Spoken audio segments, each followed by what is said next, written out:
Hey there, I'm making this short video to give some tips to parents who've got a high schooler at home right now.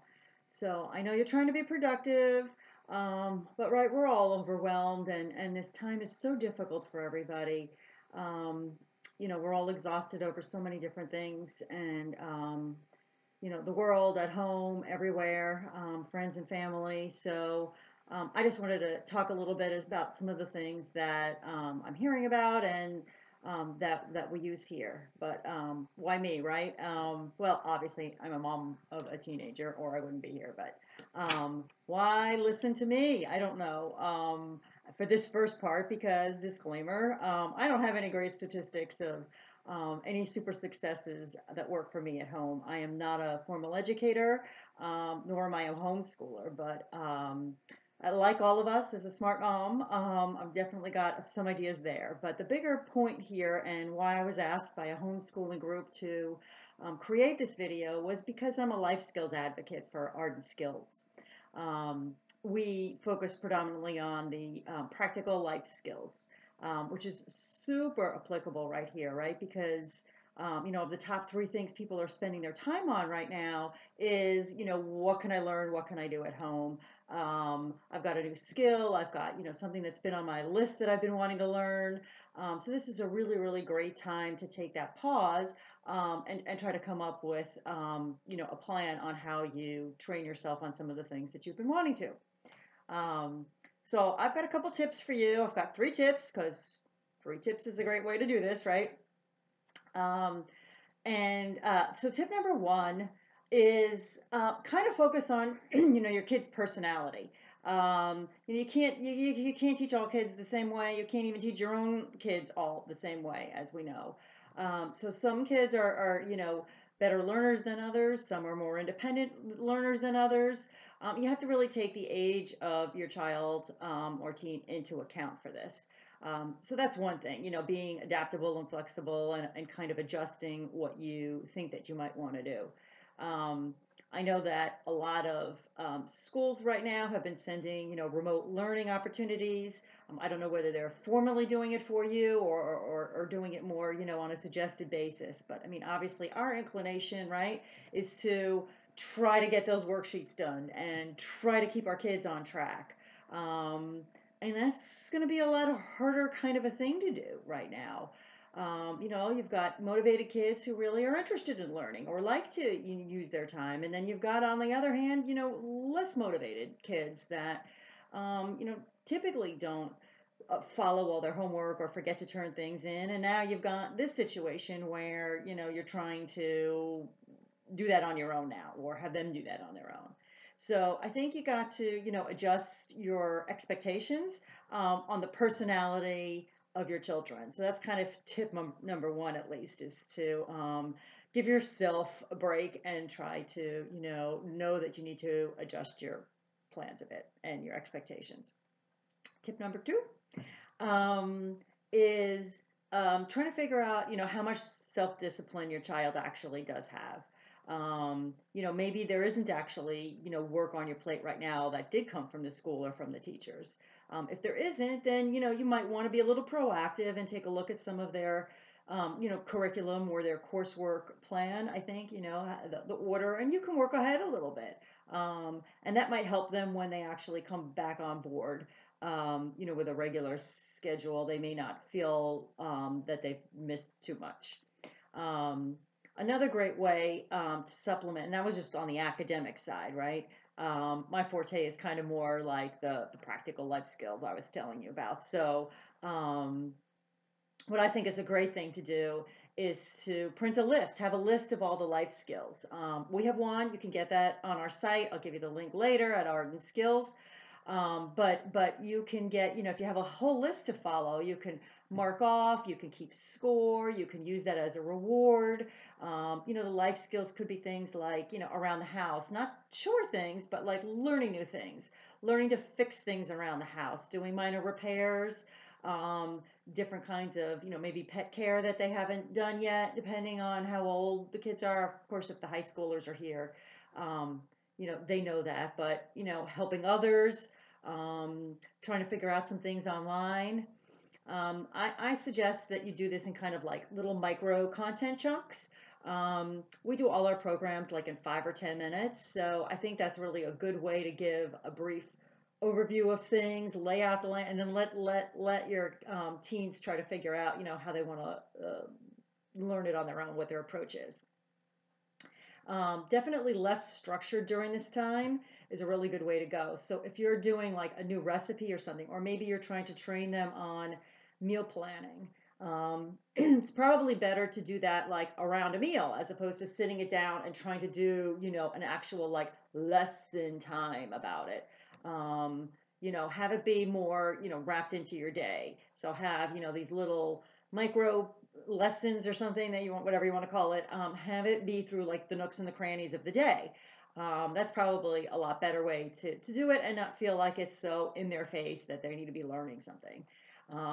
So that's definitely part of like, how you can discipline, around the actual learning each day for what you feel like you'd like to have them learn, but also let them learn it on their own in their own time. So, each of us, each side has their self-discipline here.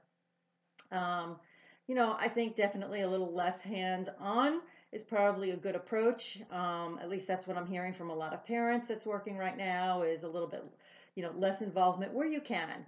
This is, again, not for every kid, right? We talked about number one was the personality and number two was the degree of self-discipline. So not for everybody, but where it makes sense, that's a pretty sensible approach. Um, maybe you can have them go off and learn something and then come back and kind of demonstrate things or show you the next time and have them do it the next time. And then you go, they got it. I know, check. As opposed to, fill out this worksheet and tell me what happened.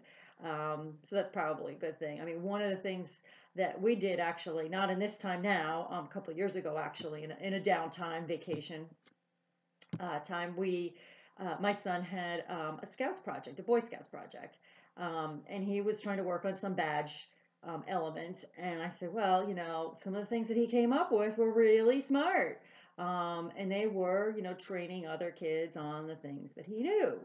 So I just told you what my work is, and you kind of get the connection. He actually, through that, helped create the business model for Arden Skills. So you just never know what might come out of these, the minds, the brilliant minds, and the time now that they have to be a little extra creative. Let the mind flow a little bit better. If you have multiple children in the family and you've got siblings, why don't you have your high schooler actually teach the younger kids?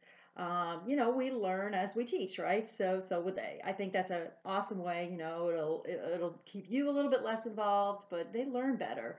As they teach and train other people. That's kind of our mantra. What we do.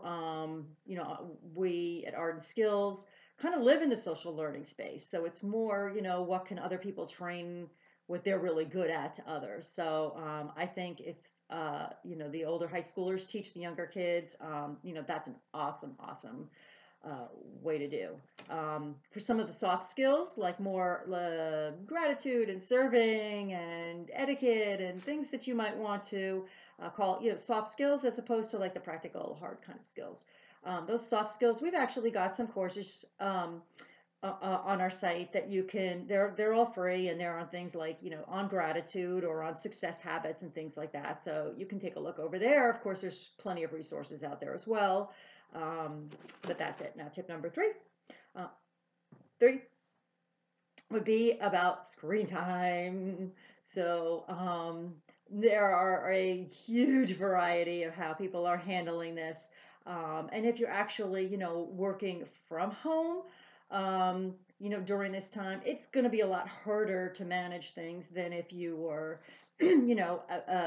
less time if it's focused on your own work and you have time to, manage the school schedule and the training schedule and that kind of a thing. So everybody, right? Big variety here, so no direct advice, but I can tell you, limiting screen time in some shape or form is obviously, all of our goals. So if you have a chunk that's comfortable for you, and what makes sense for your family. Have that chunk of time as off, regular screen time. Obviously now school is also, on top of that, right? You've got, your remote learning time that you need too for a couple hours, but, um, you know, definitely limiting that time and then make it an earnable time to add the extras. So things like, if you've demonstrated, XYZ today, then, you get 2 extra hours this evening or something like that. Um, that's up to you how you might want to work it, but that's just kind of an idea of how to be able to limit, but yet also make it a reward thing. So hopefully that's a, good tip for you. And that's kind of most of the tips that I had. 1, 2, and 3. So there's a lot more resources that I can provide you. So the website is www.ardentskills.com, or you can email us at poweredup@ardentskills.com, and we will get you links for anything that you want. In fact, we've got youth entrepreneurship guide. We've got a mini course for parents who want to train their kids on entrepreneurship from the home. So that's exactly how to do that. If you've got a teen that is looking to get into modeling or acting, we've got a fantastic guide that was done in coordination with a modeling agency. That is completely current, and they can start working on their skills and learning more about the industry like right now and during this time. And the other big program that we have is for financial literacy, which is crucial, not so much available out there, right, for early learners. So this would be a good thing. You can take a look at all of that. We also have lots of free resources. So again, we've got a YouTube channel with videos, kids teaching kids there. We've got a blog, and we've got, of course, a Facebook group actually, Powered Up Life Skills, where you can join in, give us your tips, share with some other parents what's going on for you, maybe train on something that you're really good at. That would be awesome. We would love to see you there. And any questions or resources, hopefully I don't know where exactly this video will be posted, so side or down, look for some links of some additional resources, because you've got things like museums that are opening up their links. You've got zoos that are doing live webcams. And I've put a few links together for you, but you can go search for those things as well for the ones that are in your local area. So we hope that this helped. We highly encourage you to, do what you can, make this, downtime as productive as you can, to be able to move yourselves forward positively, but also give yourselves a break. Don't feel like you need to do everything now. Take it day by day, do what you can, and let the rest go. Maybe save our links and let us help you again, as you go through other times as well. So thanks for joining today, and see you on the other side.